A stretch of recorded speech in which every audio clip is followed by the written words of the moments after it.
Tasty सी मठरी को बनाने के लिए मैंने ली है ये 1 कटोरी मेथी।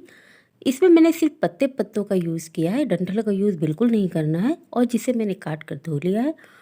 कढ़ाई में हम डालेंगे थोड़ा सा तेल, और तेल हमारा जैसे गर्म होगा उसमें डाल देंगे ये कटी हुई मेथी, और इसे चलाते हुए हमें अच्छे से भून लेना है। जब तक मेथी हमारी भुन नहीं जाती तब तक इसे हम चलाते रहेंगे। मेथी हम इसलिए भून रहे हैं क्योंकि भूनने से मेथी का जो कड़वापन रहता है वो निकल जाएगा। ये देखिए मेथी हमारी अच्छे से भुनकर हो गई है सॉफ्ट। अब इसे हम निकाल लेंगे एक बर्तन में और गैस को कर देंगे बंद। जब तक मेथी हमारी ठंडी हो रही तब तक हमने थाली ली है, और थाली में डालेंगे ये 1.5 कटोरी गेहूं का आटा। साथ में डालेंगे ये आधी कटोरी सूजी। सूजी आप कोई भी ले सकते हैं। अब इसमें डाल देंगे ये 1 चम्मच अजवाइन, जिसे मैंने हाथों से मैश कर लिया है। साथ ही डालेंगे इसमें 1 चम्मच लाल मिर्च पाउडर, आधी चम्मच डालेंगे इसमें नमक, साथ में डालेंगे इसमें 2 बड़े चम्मच सफ़ेद तिल। ये ऑप्शनल, अगर आप नहीं डालना चाहते तो इसे स्किप कर सकते हैं, पर तिल डालने से मठरी का जो टेस्ट है वो और भी टेस्टी हो जाता है। डाल दिया इसमें टेस्ट अकॉर्डिंग नमक, और सारी चीज़ों को अच्छे से मिक्स कर देंगे। इतनी देर में हमारी ये जो मेथी है वो भी ठंडी हो चुकी है। चलिए इसे भी डाल देते हैं। मेथी के साथ साथ ही हमने लिया है कुछ कसूरी मेथी, 1 चम्मच के करीब। अब सारी चीज़ों को मिला देंगे अच्छे से। गाइस, अगर आपको मेरी ये रेसिपी लगे थोड़ी सी भी अच्छी तो मेरी वीडियो कर दीजिए लाइक, शेयर, और चैनल को कर दीजिए सब्सक्राइब। बेल आइकन को भी प्रेस कर दीजिएगा, जिससे मेरे आने वाली वीडियो की नोटिफिकेशन मिल जाए आपको सबसे पहले। अब मोयन के लिए डाला है मैंने इसमें ऑयल। ऑयल की जगह आप देसी घी का भी यूज कर सकते हैं। अभी मैंने थोड़ा सा ही ऑयल डाला है, और देख लेते हैं कि मेरा मोयन जो है वो ठीक है या नहीं। चलिए चेक कर लेते हैं मोयन को। ये देखिए अभी मोयन हमारा कम है इसमें, क्योंकि ये आटा बिखर रहा है। चलिए थोड़ा सा ऑयल और डाल देते हैं। अब इसे मिक्स करके एक बार फिर से चेक करते हैं कि मोयन हमारा परफेक्ट लगा है या नहीं। ये देखिए आटे में मोयन अब परफेक्ट तरीके से लग चुका है, क्योंकि जो ये आटे की पिन्नी है ये टूट नहीं रही है। मोयन आपको कभी भी चेक करना हो कि मोयन कैसे लगता है तो बस इसी तरीके से ऑयल डालकर मोयन को चेक कर लीजिए। अब थोड़ा थोड़ा पानी डालकर इसका एक डो तैयार कर लेंगे। डो को हमें थोड़ा सा मुलायम ही गूंदना है, क्योंकि इसमें मैंने डाली है सूजी, और उसको भी फुलाना ज़रूरी है। ये देखिए डो हमारा लगकर हो गया तैयार। इसको रख देते हैं लगभग आधे घंटे के लिए ढककर। इससे हमारी सूजी भी फूल के तैयार हो जाएगी।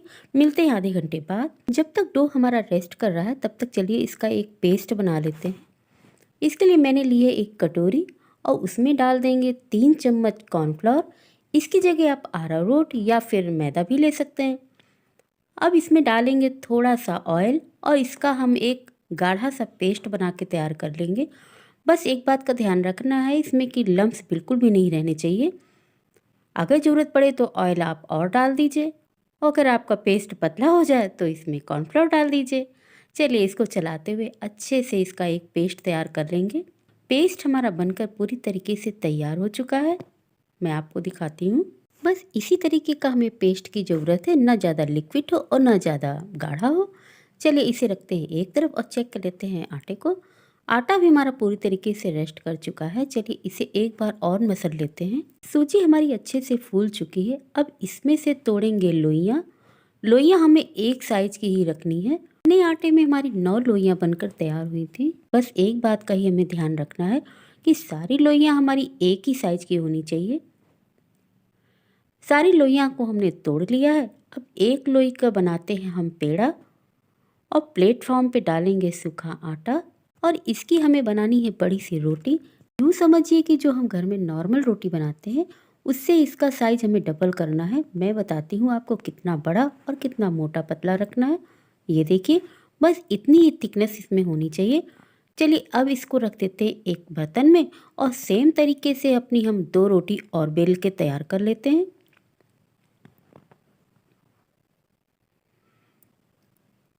अब तीसरी रोटी भी हमारी बेलकर हो जाएगी तैयार। तीसरी रोटी भी हमारी बन चुकी है। अब इस रोटी में हम लगाते हैं अपना ये बनाया हुआ पेस्ट, और इसे अच्छे से फैला देंगे।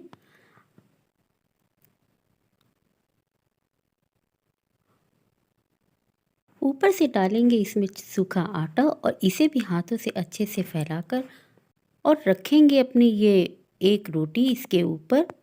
और इसी सेम तरीके से इसमें भी पेस्ट लगाकर इसमें भी लगा देंगे सूखा आटा और अपनी ये तीसरी रोटी भी इसी के ऊपर रख देंगे। तीनों रोटियां हमारी आपस में सेट हो चुकी हैं। अब इसे वापस से एक बार फिर बेल लेंगे और इसे रोल करते जाएंगे। रोल हमें काफ़ी टाइट करना है, बिल्कुल भी लूज़ नहीं करना है। रोल हमारा बनकर हो गया है तैयार। एक बार इसको अच्छे से बेल लेते हैं हाथों की सहायता से, जिससे ये रोल हमारा आपस में चिपक जाएगा। रोल हमारा अच्छे से सेट हो चुका है। अब लेंगे एक चाकू। सबसे पहले ये जो दोनों तरफ के हिस्से हैं इनको हम काट कर अलग कर देंगे और इसमें से हम काट लेंगे लोइयाँ। सारी लोई हमारी कट चुकी है। अब लेंगे इसमें से एक लोई और इसे वापस से गोल कर लेंगे उंगलियों की सहायता से और हथेलियों से इसे चपटा करके रख देंगे एक थाली में। इसी तरीके से अपनी हम सारी टिक्कियों को हथेलियों से चपटा करते हुए रखते जाते हैं थाली में। सारी टिक्की हमारी बनकर तैयार हो चुकी है। अब चलिए इन्हें बेल लेते हैं। बेलते समय हमें एक बात का ध्यान रखना है कि इसे बिल्कुल ताकत से हमें नहीं बेलना है, बिल्कुल हल्के हाथ से ही सारी मठरी को हमें तैयार करना है, तभी मठरियों में सारे लेयर खुल कर आएंगे। चलिए इसी तरीके से अपनी हम सारी मठरियों को बेल लेते हैं। उधर हमारा कढ़ाई में तेल भी गर्म हो रहा है। जब तक हमारी मठरियाँ बेलेंगी तब तक हमारा तेल भी गर्म हो जाएगा। सारी मठरी हमारी बेल कर हो गई है तैयार। चलिए डालते हैं इन्हें तेल में। एक एक करके हम सारी मठरियों को इसमें डालते जाएंगे और गैस का जो फ्लेम है इसको हम मीडियम रखेंगे, तभी मठरी हमारी बहुत ही खस्ता और कुरकुरी बनकर तैयार होंगी। तेज आंच रखने से मठरी हमारी बीच में कच्ची रह सकती है। चलिए सारी मठरियों को हमने इसमें डाल दिया है। गाइस ये मठरी बहुत ही हेल्दी तरीके से बनाई गई है, क्योंकि इसे हमने बनाया है गेहूं के आटे से। इसे जब भी मन करे आप बनाकर तुरंत खा सकते हैं। ये स्टोर भी करी जा सकती हैं, लगभग 2 से 3 महीने तक ये खराब बिल्कुल नहीं होंगी। एक तरफ से मठरी हमारी सिक चुकी है। चलिए इसमें पलट देते हैं और दोनों तरफ से अलट पलट करते हुए इन्हें गोल्डन कलर आने तक हम सेक लेते हैं। दोनों तरफ से मठरी हमारी अच्छे से सिक चुकी है। इसका कलर देखिए कितना सुंदर आया है। अब एक एक करके सारी मठरियों को हम निकाल लेंगे एक टिश्यू पेपर में और सेम तरीके से अपनी हम सारी मठरियों को बना कर लेते हैं तैयार। सारी मठरी हमारी बनकर हो गई है तैयार। अब इन्हें भी हम निकाल लेते हैं उसी बर्तन में। ये लीजिए मेथी की मठरी बनकर हो गई है तैयार, वह भी गेहूं के आटे से। इसे आप चाय के साथ खाइए या कॉफ़ी के साथ। किसी भी गेस्ट के आगे भी आप इसे रख देंगे ना तो वो बता ही नहीं पाएगा कि आपने इसे गेहूं के आटे से बनाया है। चलिए एक मठरी को मैं तोड़कर दिखाती हूँ, ये कितनी कुरकुरी बनकर तैयार हुई है। सुन रहे हैं आप इसकी आवाज़, कितनी कुरकुरी बनकर तैयार हुई है मठरी हमारी। इसी तरीके से अगर आप भी अपनी मठरी बनाना चाहते हैं तो इस ट्रिक को अपना सकते हैं। आपकी भी मठरी बहुत ही टेस्टी बनकर तैयार होंगी। इसी तरह की मेरी और रेसिपी को देखना चाहते हैं तो आप मेरा डिस्क्रिप्शन बॉक्स जाकर चेक कर सकते हैं। मैंने वहाँ पर अपने वीडियो के लिंक दे रखे हैं। ये रेसिपी आपको कैसी लगी कमेंट बॉक्स में लिखकर ज़रूर बताइएगा। इसी के साथ फिर मिलती हूँ एक और मज़ेदार और टेस्टी सी रेसिपी के साथ। तब तक के लिए बाय।